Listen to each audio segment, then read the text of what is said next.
All right, so let's kick it off. Hello, everybody, and welcome back. Today is February 10th.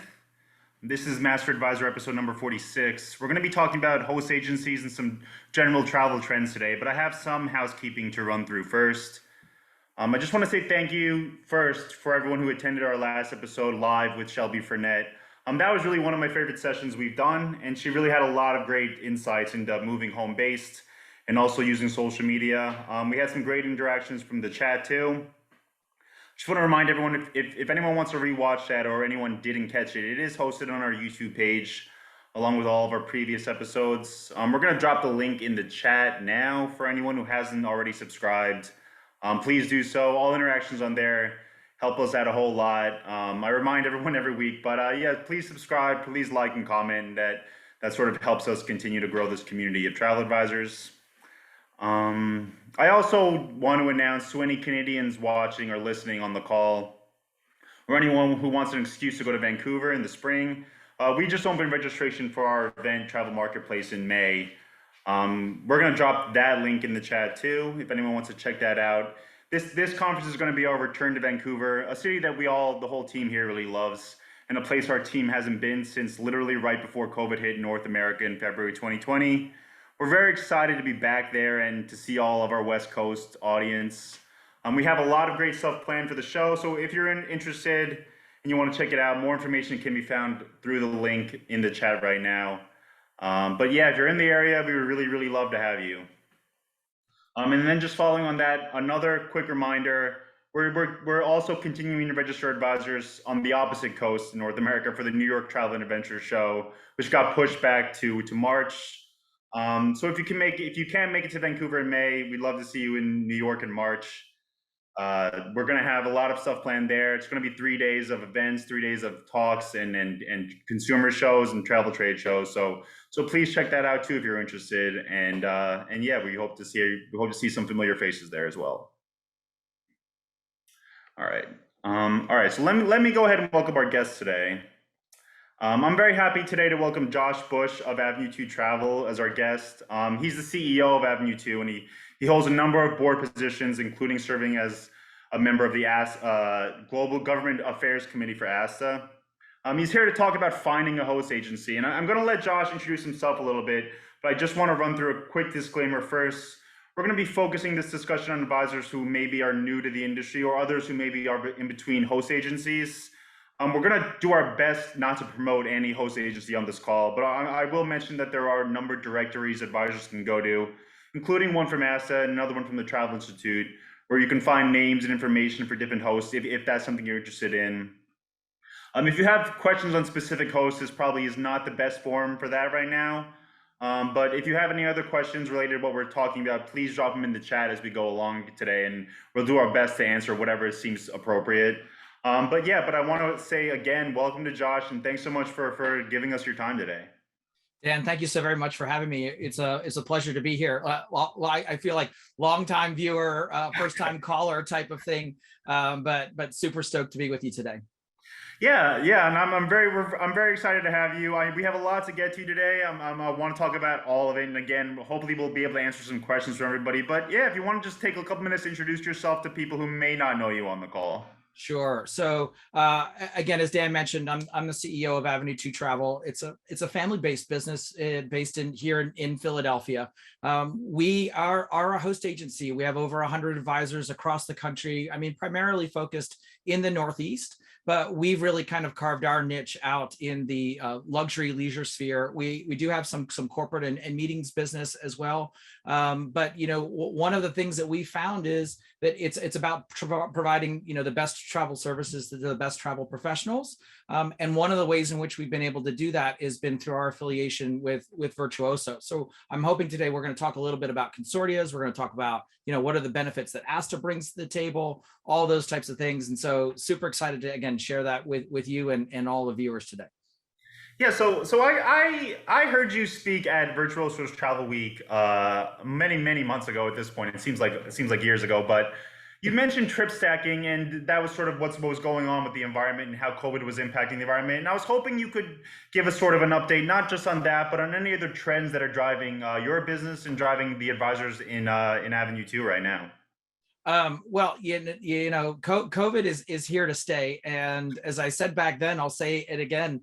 We're still riding the Corona coaster. I mean, it's going up and down and up and down, but I feel like we're kind of getting to that point where the train starts to slow down a little bit, and you can see where the exit is, hopefully, and then the bars will lift. We were all kind of thrown for a little bit of a loop with Omicron. But while our festive bookings primarily held strong, we had some cancellations. We had to help some of our stranded clients get home. I kind of feel, and I was mentioning this to you earlier, that I know more people that either currently have Omicron or have just gotten over it. And so even just in the first few weeks of January, we started getting calls from clients saying, hey, I had it, my spouse had it, my kids had it. I want to go on an Omicronication, and they've recovered, they've got their doctor's note, and now they know that they can get back into the country without having to worry about testing. So that's definitely been a trend and has buoyed our spring break sales, and definitely I think has given people a lot of confidence to start booking a lot of those European vacations again, where this time last year people were still very uncertain. So that's kind of like the trend that doesn't go away is COVID, but I think if anything, it's definitely moving in the right direction. Yeah, and just going off of that, I know that COVID has sort of caused these big fluctuations in booking windows. I know those were kind of trends that shifted slowly pre-COVID, and then COVID has sort of thrown what you mentioned, thrown us on a roller coaster with this. I mean, what are you seeing with booking windows now, and what does that tell you about consumer confidence? Yeah, I mean, they're definitely expanding. They're getting longer, which is fantastic. When we first started to deal with the Delta problem way back in August, for almost 6 weeks, 30% of our bookings were within 5 days of departure, which makes it really, really difficult for our team to have to drop everything and then be able to scramble to book and let them find space. That was the thing that was really difficult. Don't get me wrong, fantastic for cash flow and in a time when we really, really needed it, but just not very sustainable for long term. Where I think as we've moved through all of these different variants is that people are more used to it. They're getting more confidence. They're seeing again that light at the end of the tunnel. So we're definitely seeing our booking windows extend, so much so that we're very happy and excited about all of the countries that are reopening in Europe, and even Australia at this point. So we're very strong for summer vacation. We're still booking a little bit last minute spring break, but it's even those legacy festive bookings that we didn't have this time last year where people are actually still rebooking. So the patterns are getting longer, and they're getting back to kind of what they were pre-pandemic. Not there Yeah, 100%, but close. I know ASA has been pushing, and U.S. Travel and other big associations have been pushing for this removal of this inbound test requirement. And I don't want to get into whether or not that's feasible right now, because you hear both sides of things. But do you think that when that eventually does get wound down, that'll have another big impact on business? I've always said, kind of looking back over the last 2 years, we've been able to break our clients into thirds, and that we've had kind of our intrepid clients that have gone no matter what, like they're always going to continue to travel. And then we've always had this kind of other third in the middle that have been on the bubble, and they're influenced by the friction that is out there, prohibiting travel. And then there's a third that has really kind of stayed home and not done a whole lot. The beauty of all of that is that those first two thirds, when they do travel, they're staying longer and they're paying more. And so they've been able to make up for the 30% who haven't been traveling. But I think that those people that are on the fence, that last segment, is looking for those major changes and announcements where there aren't masks on planes anymore. There aren't testing requirements. There is back to that freedom. And I don't know, quite frankly, Dan, as to whether we're actually truly going to get there. I mean, the world has changed. The way that we travel has changed, and it's just going to take a little bit of, think about that early adopter curve of people that get the new phone when it comes out. These are the people that might still have a flip phone or hell, a landline at this point. It's just going to take them a little bit while longer to get caught up with everybody else. Yeah. And I that's sort of what other advisors have let me know about too. Is that there are some people that are gonna be sort of stuck like that. And again, what you mentioned at the beginning of this sort of topic was that COVID's here to stay, and it does seem like that. But hopefully, more good news keeps coming out. We get more and more good headlines, and sort of the whole industry gets a lift. But I do want to get into the topic, which the topic of the day, which is sort of picking a host agency, the relationship between a host agency and an advisor, and consortia, and all that good stuff. And again, I just want to remind everyone that we're not going to try to get into any specifics about hosts, but we're going to talk about general trends. And if you do have any questions, please drop them in the chat. And again, there is a bunch of directories out there for host agencies for people who want to take a look, because I know that can be overwhelming for new advisors. But yeah, before we talk about that, we mentioned that we are going to be talking to some new advisors on the call, and maybe some people who are considering this career. I know there's a lot of first-time people in this chat today, but for the people watching this who may be considering getting into the business, or even the people who left the industry and considering coming back in the business right now, I'm curious if you could give us your take on the environment now for a travel advisor. And is now a good time to be a travel advisor, or be considering becoming a travel agency owner? I mean, I can't think of a better time. If you had asked me in January and February of 2020, is now a good time to get into business, I couldn't have thought of a better time. But to that end, yeah, I mean, we're starting to see people come back. With the revenue is back, the travelers are back, and we still have a little bit of a ramp up period. There's going to be some time. So if you're new to the industry, it takes a while to really master this. This can be a very technical career. There's a lot of aspects and ins and outs to it. And it's not something that's going to happen overnight. So while the demand of the end traveler and the passenger is returning, and they want to travel now more than ever, there's going to be some time that you need to kind of get ready and get prepared, and that's one of the things that's critical, I think, to finding the right host. And there is one for everybody, but I can't think of a better time where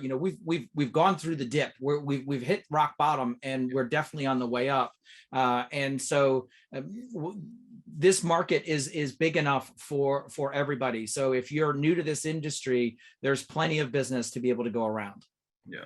And I'm curious, I mean, we have about 70 advisors on the call. I mean, in the chat, would you let us know how many years you have in the industry? I'm curious sort of what sort of range people fall into today. But before we go on, I do want to define sort of the role of a host for an advisor, for the people who might be newer to the industry.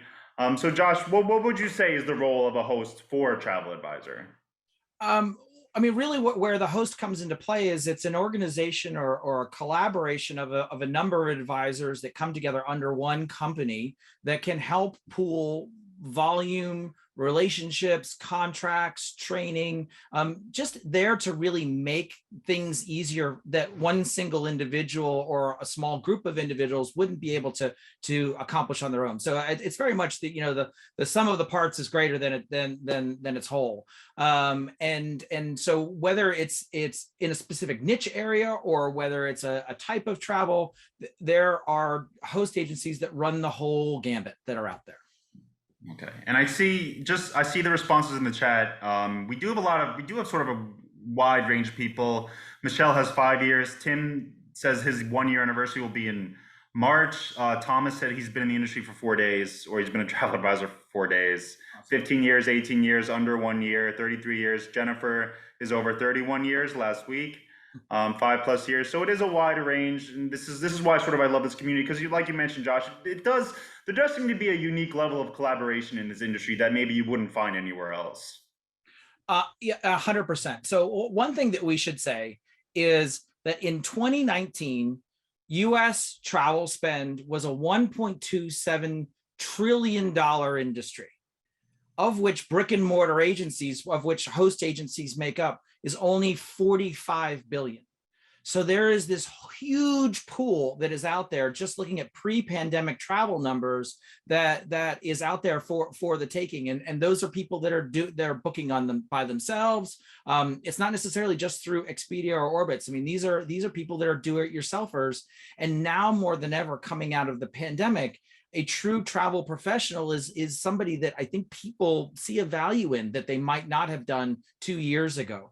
So the opportunity is ripe for all of us to do well. And the more qualified professionals we bring into this industry, that's the tide that's going to float all boats, and we're all going to do well as a result of that. Okay. So I do want to get again, concentrate on this sort of the what we mentioned before. We got your definition of a host, or the role of a host for an advisor. I know there's some practical questions that might be seem a little simple for a lot of people on the call, especially the people we saw who have all these years in the industry. But a couple that always come up when I'm talking to new advisors is, do I need a host? Does every advisor need a host? And can I be a part of more than one host? Sure. So one of the things that the host provides are access to commissions, and there are a couple of governing bodies that are out there that regulate that, whether it's IATA, CLIA, or ARC. These are all bodies that look to travel agencies or host agencies, and make sure that they are legitimately in the business for the right reasons. Believe it or not, there are actually some organizations that are out there that want you to come in, and they promise you free trips, and they really have no real expectation of you actually selling travel. And the one thing I would say is that when you're doing your due diligence and you're trying to find a host, make sure that you've done your research to find out that they have an IATA number, that they have worked with CLIA or ARC or some of the other bodies that are out there, to make sure that they are a truly legitimate company. Because when you are entrusting your clients' trips and money to those suppliers, it's your host's relationship and standing with in the industry that's going to help you and protect not only you, but them when those clients are traveling. So those are areas that you can look to kind of look for the right ones that are out there. And so that host is going to be a part of those organizations. That host might also join consortia, whether it be Virtuoso, Signature, Ensemble, many of the other networks that are out there, to be able to, again, pool volume to get better deals, perks, amenities for your clients, and facilitate relationships. Because when you're actually out there and you're selling, you can only sell so much to so many different places, and by having the power of a host behind you, you have now everybody in that agency being an extension of yourself. Now, as far as joining more than one host at any point in time, legally, as far as the Department of Labor goes, you are an independent contractor. And yes, you can join multiple hosts, but it also comes down to what is that host's actual rules and policy of how they want to work with you. And in many cases, are they governed or are they controlled by the memberships they have, such as consortia? So there are some consortia that are out there that say you as an independent contractor can only be a member of one member host. So Virtuoso, for example, is an organization like that. But that doesn't preclude or prohibit you from working with other host agencies that are not Virtuoso. So you can only be one Virtuoso host member, but there are maybe other agencies that have different benefits or different contracts that might be able to help you in your business. Okay, and I just want to emphasize sort of what you got on in the beginning of that question is that when you are looking for legitimacy, you want to look for affiliations with CLIA, with IATA, with ARC, with affiliations that will sort of give you some confidence that this as a host is even worth your time looking into. Yeah. There's years and years ago, there was the term that was coined called a card mill. And the idea is that you would pay them a fee and you would get your IATA card, which means you were legitimate, and that you could then use that to get perks and discounts and free travel. A lot of our suppliers have gotten smart to that these days. And that they're really looking to reward those that reward them. It is a symbiotic relationship between you and the partner. And so a lot of that has gone away, but some of that stuff still lingers and still exists. So if you're looking to be that true professional, look for those agencies that have stood the test of time and are members of all of those organizations. Yeah, and I want to talk. So the next, I want to talk about sort of narrowing down what host might be a good fit for you. But just because you mentioned this, Josh, you mentioned that relationship between the supplier and the advisor. You have a number of years in the business, and I'm just wondering how has the importance of the advisor role changed for the health of these suppliers, especially now coming out of COVID, still with all these regulations in place. How important are advisors to help their supplier partners, the cruise lines, the airlines, be successful? Everybody is fully aware of the staff and crisis that is out there as far as finding good people to work these days. And no industry has been hit harder than the hospitality industry. So suppliers are looking to us as extensions of their sales force. We're the ones that are alleviating the call volume because we're the ones answering the tough questions that our clients are asking. So, clients could, sit on hold for hours on end with an airline or a cruise line or even a hotel reservationist, or they could be talking to us. And because of the combined knowledge that we have, we alleviate that burden for them. And again, we are extensions of those suppliers. So when we talk about partnership, we really are partners, and that's why they are able to award us with the commissions and the amenities that we're able to get for our end travelers. Yeah, I just the word partners I think is an important one for everyone to start using more and more. I spoke to a couple advisors, and I remember one of them telling me her pet peeve was the use of the term distribution system or distribution arm for suppliers, and I completely agree. I think partners is the perfect way to describe it. It's important for advisors to have that in their head too, especially when they're talking to suppliers. That it is what you mentioned, a symbiotic relationship. I mean, travel is so easily commoditized. I mean, we see it, all day long of what's the cheapest thing and what's the clickbait that's out there for this specific type of deal. And, how many of us can talk about clients who've called us and said, oh, well, I saw this on this booking engine for $100 cheaper than you've got. And then by the time they click all the way through to purchase, now the resort fee and the taxes and all the other pieces have been included. And, of course, they're not going to eat crow and come back to you at that point in time. So, yeah, we add something to the transaction that no other automation piece can. And that's the relationship. And that is being able to communicate with those end travelers and really understand what their needs are and how do we address them. Okay. So I see we have a question in the chat. Yeah. Sorry, go ahead. Yeah. So Jennifer has a question in the chat. I'm going to pause that for a second, Jennifer, because I think it's sort of down the line a little bit in this conversation. But yeah, Josh. But what I mentioned prior to that is just I mentioned the Travel Institute has a directory of host agencies, and I went through it the other day, and I think I counted 50 or 60 host agencies. I know there's even more than that too. ASA has their own directory. And again, for the people who might be new to the industry and looking at that list and just feeling completely overwhelmed, do you have any advice on narrowing down what host might be a good fit for you as a new advisor? Yeah, I mean, there's places that run the whole gamut. There are agencies that focus just on all-inclusive travel. There are agencies that focus on cruise, on luxury, on safari, on Disney. I mean, that's kind of the quintessential perfect specialization of some of and you need to be an expert in order to sell Disney. The nuances there are phenomenal. And that's where I think that you should start to kind of think about where am I going to take my business? What are some of the areas in which I find I'm most passionate about? Is it a specific type of genre of travel, or am I looking to be much more of a generalist? Is it a certain market level of premium or luxury passenger? Then start to maybe narrow it down to, again, ASTA is a good place to start. CLIA is a good place to start, but are there consortia that are out there that work within that realm? Such, again, I talk about Signature, Virtuoso, Ensemble. They can also be a great reference point for people that get to narrow down the number of agencies of one who aren't just members, but those members who are actively looking for new advisors, because there are some agencies that are not. I mean, we're just so overwhelmed by the volume that we've got right now that not everybody is taking hosts. And then the other question is, where do you fall within your career path? Are you the gentleman who's been here for 4 days, or are you looking for maybe some more robust support because you've been in the business for 31 years?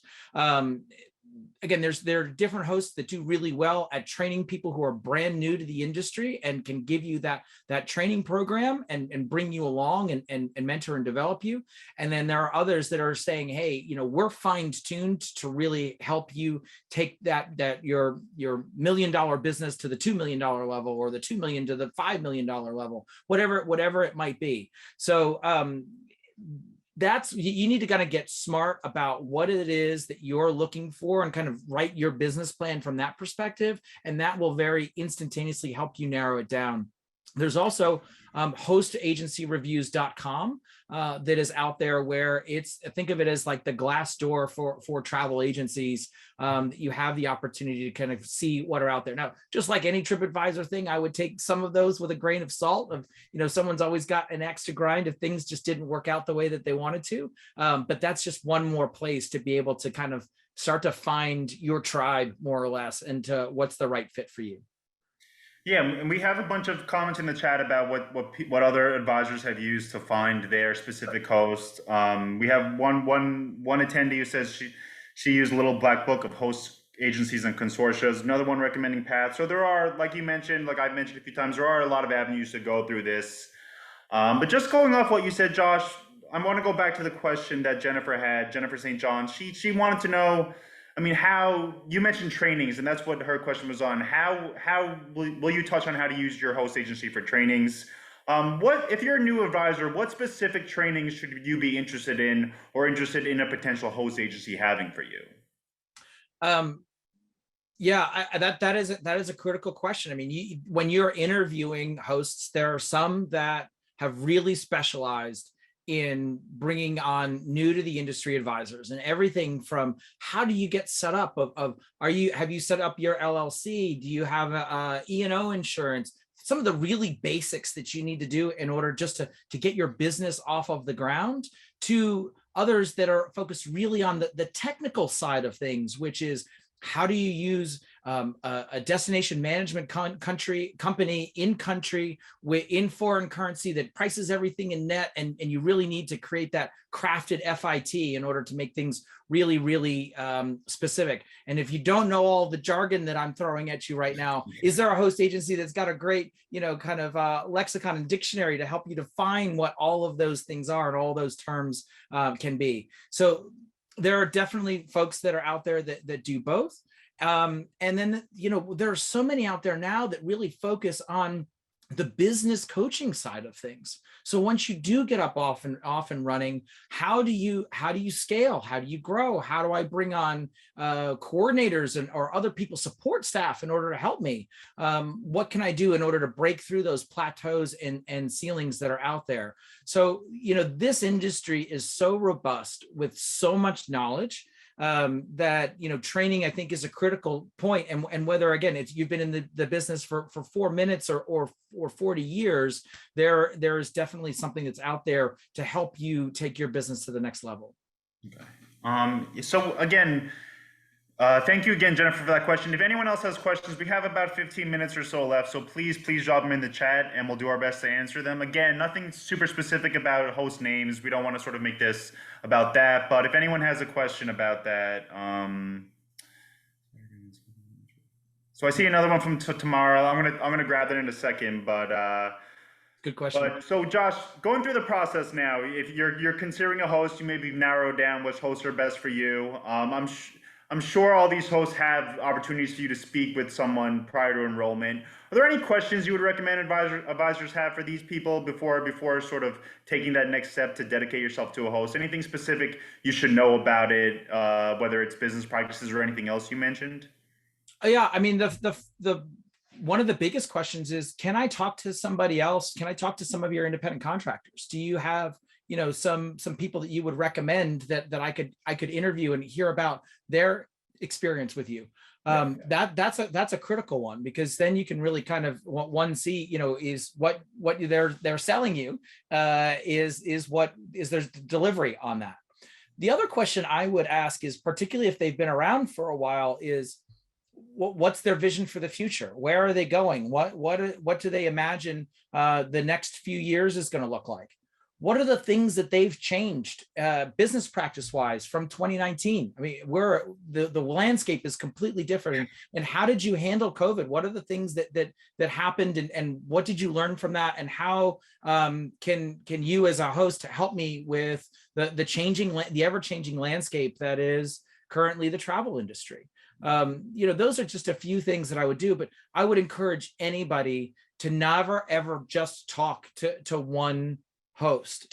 Be definitely, good talent is hard to find, and quite frankly, you need to find the right model for you. I mean, we haven't talked about fees or commission splits or anything. Those are, I think, some of the aspects that also commoditize the host market, but you need to kind of figure out, what are the services that I need, what's the training that I need, what's the help that I want, and how is that valuable to me?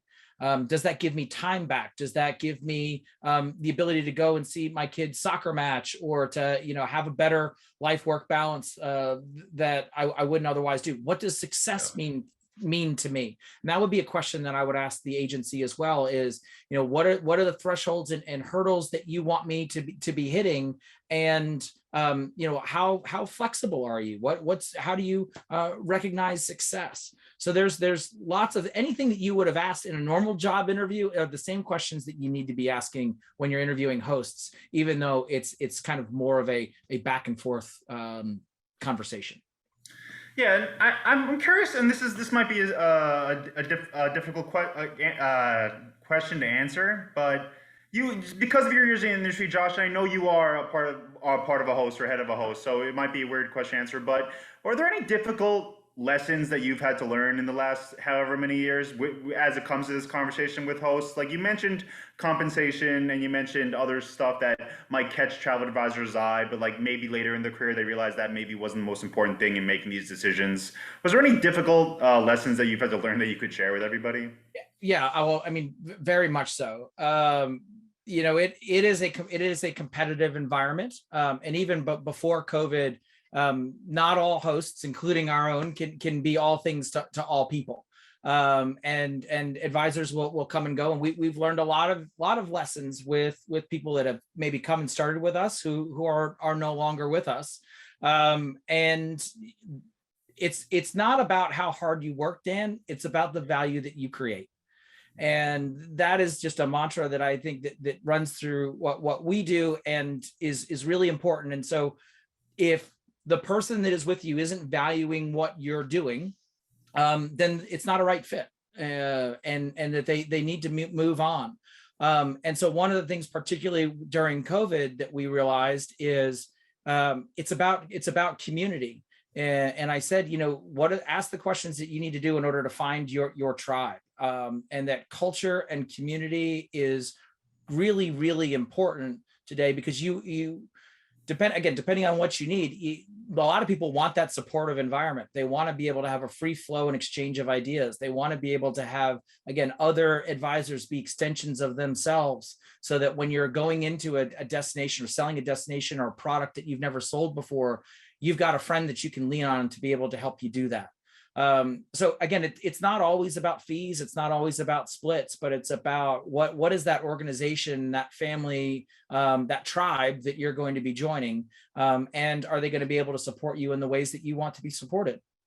Now, you might know everything, and you might know how you got the whole system down, and you've got your flywheel going. And again, there are fee-only models that are out there where you can earn 100% of your commission and pay your monthly fee, and be that independent business owner that you truly want to be. And then there are other places where you're going to really steeply share that commission, but the support network that you get in exchange for that price, might actually be able to help you achieve levels that you would not have otherwise been able to get on your own. Okay. So again, we have about 10 minutes left. I have two questions in the chat that I'm going to ask now, and then I have a few more just to wrap up this conversation. And I want to talk about sort of moving from host to host, because I know when you're starting a business, a lot of these decisions seem like a be all and end all, and I just want to sort of touch on that. But the first one we do have is from Tamara, and this is maybe a little off subject, but she just wants to know if you have any advice about, with being part of a host agency, is it better to bring on sub agents, or is it better to hire hourly help? One thing I want to mention is we did sort of talk about some of these things in previous episodes, but Josh, I'll let you tackle this one. Yeah, that's a great, really advanced question. And again, I think every host is going to handle things differently. So if you're already at your current host, and let's say that they don't have a sub agency program, encourage them to talk to another owner colleague that might be out there that has figured it out. There are a lot of contractual obligations that go into that you want to make sure that you get covered on.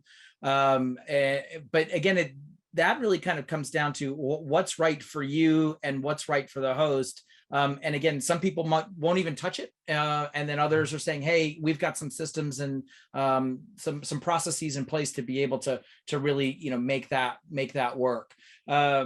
There are companies that are out there, there are host agencies that provide support services that they'll bill back to you in an hourly basis or even in a full-time basis. And then there's actually third-party companies that are out there that you can go and just hire that person in that point in time for travel support help. So I think it all depends on where you are currently in your business. As you start to kind of project out what your cash flow and your volume is, and what are the things where your time is kind of one of your most precious assets, what's the right model for you, and the more that you can kind of extrapolate what it is that I'm going to be doing and where am I going in the future, then you start to kind of figure out, is it that hourly person or is it really kind of more of a sub agent or a combination of both to help you get to the results that you're looking for. Yeah, and again, I just want to mention that I went back and looked. So episode 41, this was the specific topic. So if you haven't caught that, hopefully somebody on the team, our team, will be able to drop the link in the chat. But we specifically spoke about sort of how to hire, who to hire, and again, like you mentioned, Josh. Spoiler alert: the decision's always depending on what your business is, how your business is doing, what needs you have, and things like that. So I wanted to grab this other question. Yeah, no, it's definitely it's a good one because it's definitely a hot topic these days. Yeah. So, like you mentioned in the beginning of the call, I did want to touch upon ASTA, and we have a question that said, I mean, when you're looking at a host agency, how important is it that the host should require ASTA membership in its processes? I mean, I think it should be a given. Again, I know that we are not talking about which hosts to choose over another one, but if they're not part of ASTA, you should probably look elsewhere. So I'll be a little controversial and say that. The American Society of Travel Advisors is our voice on Capitol Hill. It is our guiding trade organization that really, really helps us. So many of the hosts that you would be interviewing would not be here today if it weren't for the efforts that ASTA has done and the leadership that they have shown, not just in the last 2 years during the pandemic, but prior to that point. And so, I talked about that size of the prize of the industry and how we can really grow it. And ASTA is that steward that is kind of, opening the dam to bring those floodwaters in to bring that tide up to float all of those boats.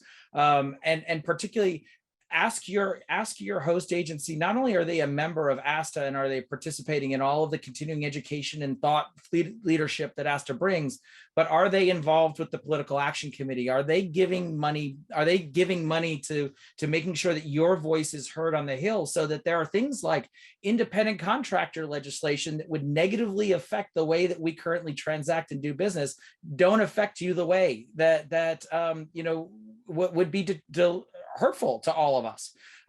So definitely those are things that I would say are critically important, because ASTA has made sure that we as an industry has not just survived, but are definitely in a position where we can thrive.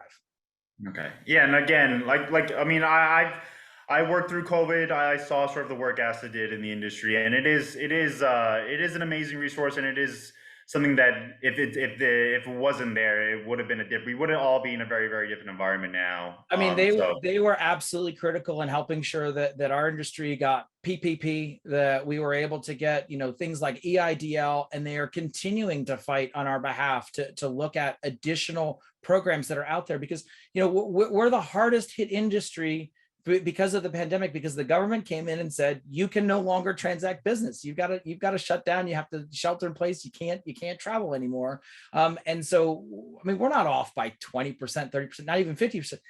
80-90% is the ways that our businesses were off, and they're the ones taking that message to Capitol Hill and letting them know that the decisions that they make there in the Capitol affect us and have been harmful, and what can we do as a nation and as a country in order to get back from that. So obviously I'm super passionate about the advocacy side of things and what ASTA has done in order to make sure that our business is still here today. Yeah, and just one thing I want to mention, it's going to be another plug, but Evan Peck, who's the vice presidency of advocacy at ASTA, he writes a column for TMR. So if you want to see the latest happenings, the latest updates on what's going on in Capitol Hill when it comes to ASTA, you can check that out on travelmarketreport.com. But again, back to the sort of the host discussion, we have a few more questions and then we're going to wrap up. I mentioned before, Josh, that like a lot of these advisors might be worried about getting involved in a host and realizing that it's not a great fit. And do you have any advice or words of wisdom for that? At what point should an advisor realize that maybe of the 80 or so hosts that are available, they happen to be at a bad fit, and it may be a time to look elsewhere? Yeah, I mean, I always kind of have this personal mantra of, well, if it doesn't work for me or it doesn't work for you, then there's no sense in doing it. It's got to be a win-win relationship. But the thing that I would say is that if things aren't working for you, go to your host, tell them what's not working, say, I'm having trouble with this, or whatever the challenges are. Give them the opportunity to fix what they need to fix. Be honest with them, tell, and don't just come with problems, come with solutions. That's I think one of the things that's critical. And if you can't be able to fix the situation from that standpoint, then maybe it's worthwhile to start having other conversations and looking for other things that are out there.